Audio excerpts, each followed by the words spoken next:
বাজার থেকে ফল আনে, ফল, আঙ্গুর, আপেল, কমলা, যাই কিছু আনা হোক, এরকম 40 মিনিট অন্তত পানিতে এই যে লবণ দিয়ে 1 চামচ লবণ দিলাম, লবণ দিয়ে অন্তত 40 মিনিট ভিজায় রাখতে হবে।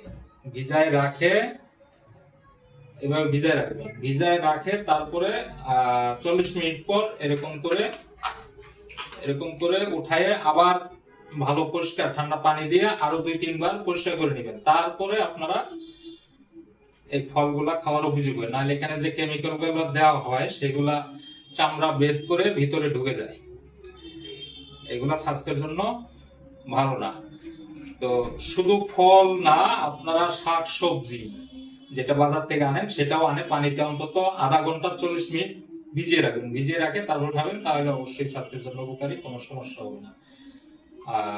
দর্শক, আপনাদের উদ্দেশ্য, ভিডিও করার উদ্দেশ্য হলো এটাই, আপনাদেরকে এখন থেকে যারা ফল বাজার থেকে কিনে আনবেন, আঙ্গুর, আপেল, কমলা, বেদানা, ডালিম, এইরকম করে ভিজায় রাখবেন, ভিজায় রাখে লবণ দিয়ে, লবণ পানিতে ভিজায় রাখে, তারপর আবার পরিষ্কার করে ভালো পানি দিয়ে ধুয়ে পরিষ্কার করে তারপরে খাবেন।